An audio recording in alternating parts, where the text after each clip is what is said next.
salaamaaleykum sama gars yi j'espère que yéen a si jàmm bu leen fàtte abonné wu activé cloche notification comme ni ngeen ko tàmm defee voilà di ñu gën a kontaan loolu ñu leen defal sans sonné li nga xam ni mooy di vidéo yi voilà ki nga xam ne nag mooy Sénégal kii di Thiaw def na li nga xam ni mooy sélection am liste am daal génne na ko et voilà les deux nouveautés ki nga xam ne mooy Mamadou Lamine Camara ak ki nga xam ne mooy Idrissa Gueye nekk fële ci nga xam ne mooy Med Mamadou Lamine Camara je le suis pas trop mais Idrissa Gueye je le suivais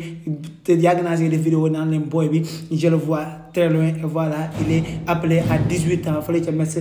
di ko wax di leen wax félicitations à tous les deux. ci liste bi nag dafa am benn manquant mu tudd ki nga xam ne mooy Sadio Mané le leader de l'équipe le leader koo xam ni daal même lu mu màgget il donne tout pour l'équipe muy Sadio Mané moom nag ki nga xam ne mooy Thiaw wax na ne li tax woo ko parce que c'est des raisons personnelles waxtaan nañ ba tax na ki nga xam ne mooy Sadio Mané xamal ni ko instant yi mënumaa bokk ci sélection bi daa am ay lijjanti yu ma nekk gis maa ngi gis yu nekk gars yi di ko tagg di wax lii di wax lee naan lii moo tax ñëwul lee moo tax ñëwul critique yee tax ñëwul bàyyi leen loolu Sadio Mané daa am si lu mu nekk te am na benn journaliste bu ma gis mu ni Sadio Mané daa am na si lu mu nekk woo naa li nga xam ne benn nit ku ko jege nee na su paree loolu ni ngeen ko gis nii ngeen xam ni ci lii la nekkoon et voilà Sadio Mané ñëwul voilà l'équipe va faire sans Sadio Mané Iliman Ndiaye Ismaïla Sarr prends tes responsabilités Ismaïla Sarr Diao Baldé aussi kii nga xam ne mooy Assane Diao aussi n'est pas là parce que dafa blessé ñu bëri maa ngi gis ci yeneen commentaire yi ñu koy laaj. ci liste bi nag moom lañ war a jongalante ki nga xam ne mooy Islande ci amical ak ki nga xam ne mooy Angleterre incha allah ci mois de juin bi ñaari match yooyu lañ si nar a amal. information yi ci mercato lañ nekk information yi kan chaque jour dañ leen koy amal am na ñu bëri naan ma information yi yëg nañ ko bu yàgg fii la xale jaar ak ba voilà information yi yëg ngeen ko bu yàgg mais mënuma ba heure bi am na ay information yi génn léegi man damay ne naa sacrifier information yooyu gars yi njëkk nañ kaa def nga boole yëpp cumuler leen def ko benn information laa bëgg moo tax defee wu ma noonu par information ñu bëri noonu la ñuy defee ñi si réseau yi yëpp xaaj bi yëpp mais man damay dajale information yëpp ba mat après mu ñëw wax leen nga xam ni ay defaat vidéo du ma ci fekk parce que am na yenn yitte yoo xam ni da nga koy dox. voilà ki nga xam ne nag mooy Napoli Fabrizio Romano xamal nañu ki nga xam ne mooy De Bruyne nag fële ca Napoli c'est bientôt possible d'ici 48 heures na ngeen dégg c'est here we go. parce que ki nga xam ne mooy Napoli ak De Bruyne sont en discussion ba tax na ils sont tellement proches d'un accord. en parlant du départ de ki nga xam ne mooy De Bruyne ki nga xam ne mooy Ryan Cherki nag nekk fay ci Lyon moom annoncé na day il va quitter Lyon ren du footballaat Lyon déwén incha allah mais ki nga xam ne mooy Manchester City teg na ko bët ba tax na mooy option boo xam ne moo gën a moyen cher pour jàppale ko mu recruter ko parce que yeneen joueurs yi ils sont tellement chers ba tax na ki nga xam ne mooy City parewul pour def si loolu ku si mel ne Wirtz ak Renner ki nga xam ne mooy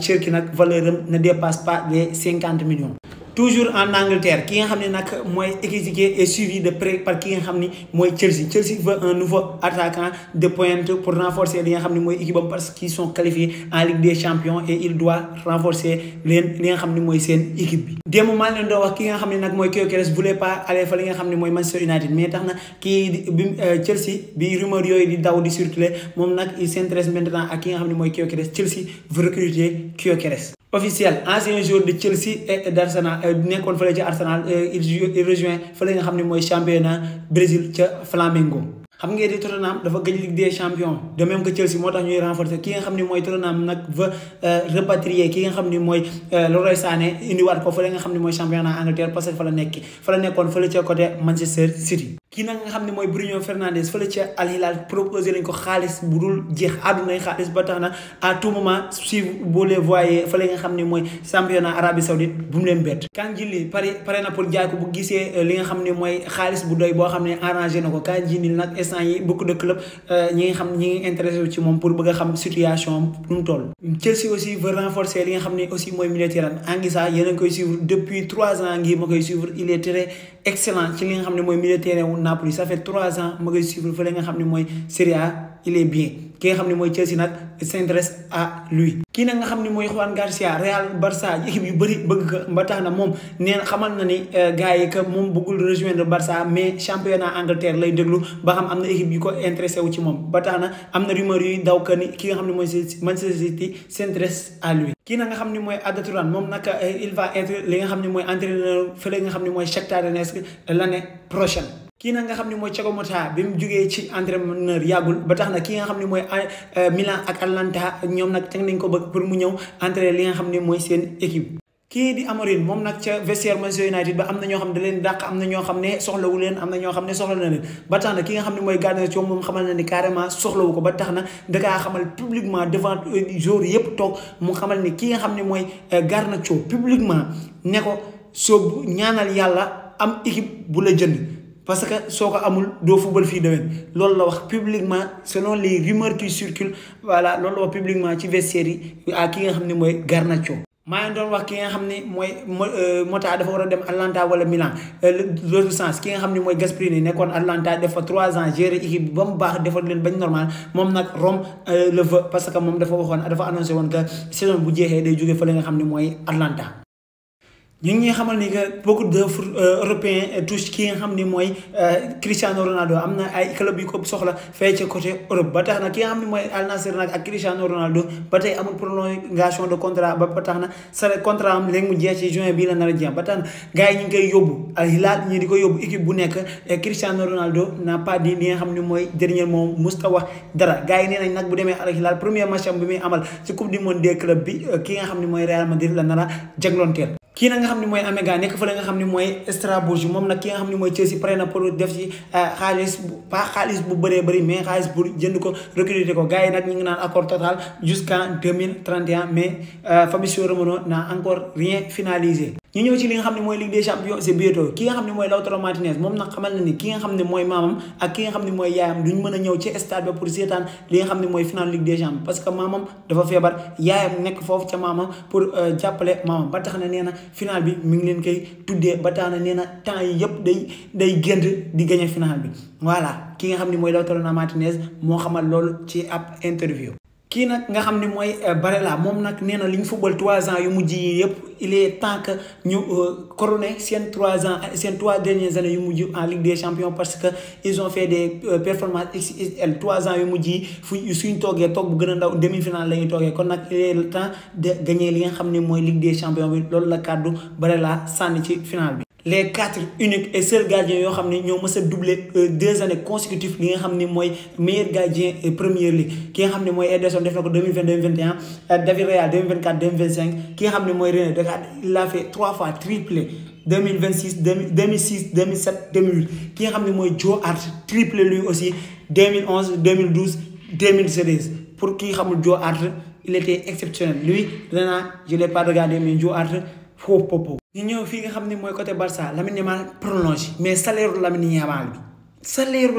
bi voilà li nga xam ne mooy équipe Barça bi nag vient de c'est le seul équipe bi nga xam ne marqué na plus de 100 buts seul benn équipe moo doon ñëw si gannaaw muy Bayern malheureusement atteindre baaru 100 buts parce que Bayern instant yi a marqué 99 buts cette saison ki nga xam ne mooy Barça en a marqué 102 buts cette saison. le nouveau cible du Barça c'est Verbruggen en tant que gardien moom nag le Barça dafa bëgg renforcer li nga xam ne mooy poste gardien parce qu'il fait plus confiance à ki nga xam ne mooy Marc-André Ter Stegen ba tax na il le pousse vers la sortie ki nga xam ne mooy Verbruggen nag instant yi c'est le cible ba nga xam ne Barça moom la bëgg renforcer li nga xam ne mooy poste de gardien ki nga xam ne mooy Chelsea nag moom il est sur le point Fabrizio Romano nous confirme que il est sur le point de prolonger fële nga xam ne mooy Barça dañ ne woon daa nar a dem wala du toog mais il va bientôt prolonger fële nga su prolonger Ter Stegen dina am problème fële ca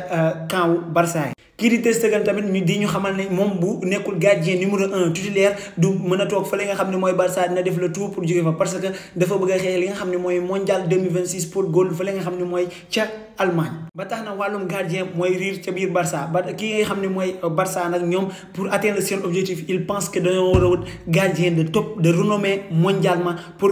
concurrencer ak yenn li nga xam ne mooy seeni adversaire mais Marc Bernal moom day xëy di màgg wala day nooyi di màgg wala nu mu fa demee parce que gars yi nee nañ avant muy blessé Marc Bernal mesurait 1m88 il avait que 17 ans il avait 16 ans et quelques 17 ans yi desoon na maintenant de retour de blessure ki nga xam ne mooy Marc Bernal mesure 1m93 juste incroyable ki nga xam ne mooy Lamine Yamal prolonge jusqu'à 2031 et touchera 15 millions d'euros annuels voilà ki nga xam ne nag mooy salaire bi mën naa yëg ba 20 millions d'euros ci diggante bi mais s'il remporte li nga xam ne mooy ballon d'or bi ci signature yi la bokk s'il remporte le ballon d'or ki nga xam ne mooy Lamine Yamal sera le joueur le mieux payé fële nga xam ne mooy côté Barça.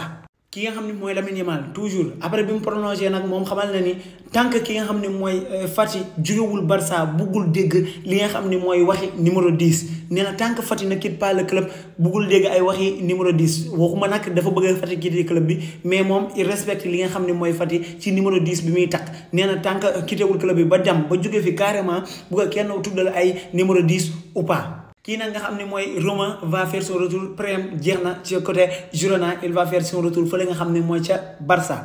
est-ce que xam ngeen ni Mbappé peut bel et bien être li nga xam ne mooy meilleur joueur ci nga xam ne mooy championnat Espagne cette saison waxuma leen daawati géej parce que nekku fi woon mais cette saison mën na nekk li nga xam ne mooy meilleur joueur Espagne. taaxul leen ma tuuti ma ñëw ma jox leen tuuti information balaa may agsi ci loolu. gars yi nag ñu ngi koy ŋawtee Mbappé numéro 10 c'est que des rumeurs rien n'est encore officiel parce que ki nga xam ne nag mooy Modric xamuñu ba xam day toog ba coupe du monde des clubs bi jàll wala ou pas mais rien n'est encore si c'est que des rumeurs ñoom ñëpp jox nañ ko Mbappé mais gars yi aussi maa ngi dégg ñenn ñi naan le numéro fétiche du Real Madrid c'est le seul et unique le numéro 7 et y a que ki nga xam ne mooy Vinicius qui le porte et qui le portera pour toujours gars yi nag ñi commencé comparer les deux voilà mais le numéro 10 joxaguñ ko kenn. kii nag nga xam ne mooy Huijsen moo dugal li nga xam ne ba mu nekkee xale sol maillot ki nga xam ne mooy Real Madrid mu bind li nga xam ne mooy nos vamos a casa mooy c'est l'heure de rentrer à la maison. ki nga xam ne nag mooy Raoul moom nag daf moo yoroon li nga xam ne mooy Casillas Real yi ba tax na moom dafa bëgg a yor équipe A bi ren joxaatuñ ko ñu tëbal ko daaw tamit même chose moom nag da see mer ba nar a futu ba tax na mu décidé quitter li nga xam ne mooy Casillas Real yi ce n'est plus lui qui entraîne les Casillas ba tax na Casillas bi ki nga xam ne mooy presse nag ci loxo Arbeloa la ko nar a teg te Arbeloa il aime trop Xabi Alonso te Xabi Alonso il aime trop les gamins ba tax na ki nga xam ne mooy Arbeloa mën na former à tout moment boo leen gisee booy bu ndaw jógee ci Casillas bi dem ci équipe A bi bu mu leen bett te xam ne Arbeloa moo koy proposé Xabi Alonso te Xabi Alonso vision am mooy la plus regarder ci li nga xam ne mooy Casillas bi avant de regarder ailleurs. ki nga xam ne mooy Raúl Asensio penalty Real Sociedad Real Madrid dernier match de Luka Modric à Santiago Bernabéu gars yi dañu doon réclamer pour ki nga xam ne mooy Modric jël penalty bi Raúl Asensio dem si ba si Modric wax ko loolu Modric ne ko du ma ko jël parce que ki nga xam ne mooy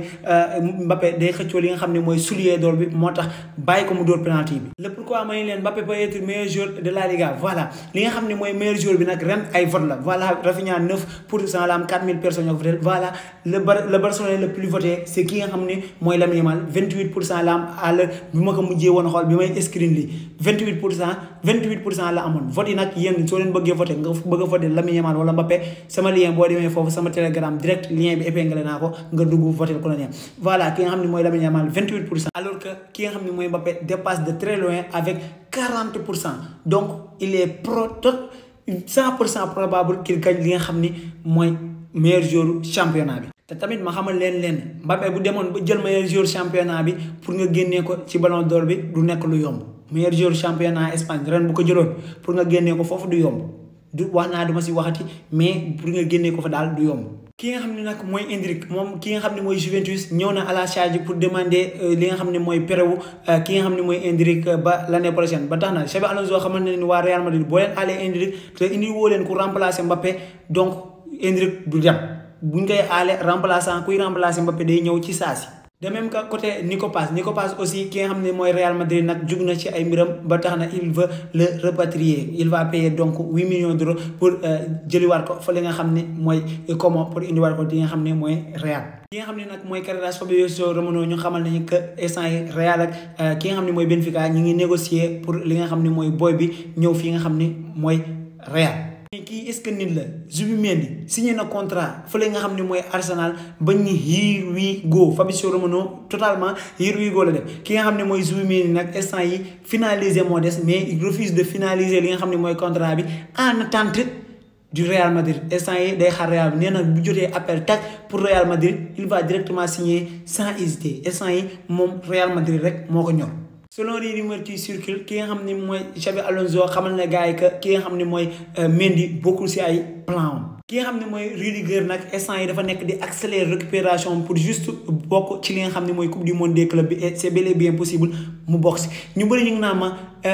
kan mooy selon les informations selon les rumeurs mooy kan selon les rumeurs du kenn mooy li gars yi wax li gars yi di ŋawtee ci suuf mooy nu ma ko mën a waxee sax dafay vulgaire mooy ñi nga xam ni dañuy ñëw rek di joxe information tax amuñu si leen leer ñooy mooy selon les rumeurs voilà. Luis de la Fuente wax na mais li mu wax man bokk rafetluwuma ko mais xaaral ma may leen tuuti balaa ma siy ñëw ki nga xam ne mooy bopp Vinicius bi. mais Vinicius s'il te plaît koo yabati kan nga yab lii wax nañ la jàpp la déjà dangaa leel mel ni man ku leel mel ni man nag yii moom waroo ko di def vraiment sa renversé yii moom Vinicius war nga di maytu quoi parce que lii jàpp la gars yi ñu ngi lay tuddee chaque jour Rafinha Bambey mii taxul nga bàyyi la nag. Luis de la Fuente yëkkati na ay kàddu mais man kàddu yi mu yëkkati rafetlu ma ko envers ki nga xam ne mooy Raúl Asensio jëmale ko si Raúl Asensio njëkk nañ kaa wax ci Raúl Asensio mu ni du wax joueur boo xam ne nekku fi foofu su fa yemoon mu neex mais après mu teg si ñi axe yi ma sélectionné actuellement sont meilleurs que Raúl Asensio loolu boo ko waxee dama naan la waxoo dëgg parce que mën nga sélectionné waaw ils sont forts mais ils sont pas meilleurs que lui actuellement impossible première année il te confirme une année bu seet wecc amul benn problème nga bëgg a génn wax ni ñii ñoo ko meilleur il fait partie axe Real bi fait partie des meilleurs les 4 meilleures défenses li nga xam ne mooy Espagne ki nga xam ne mooy axe Real bi axe Barça bi Real mooy axe Real moo gën a baax axe Barça en championnat ci wàllum but yi encaissé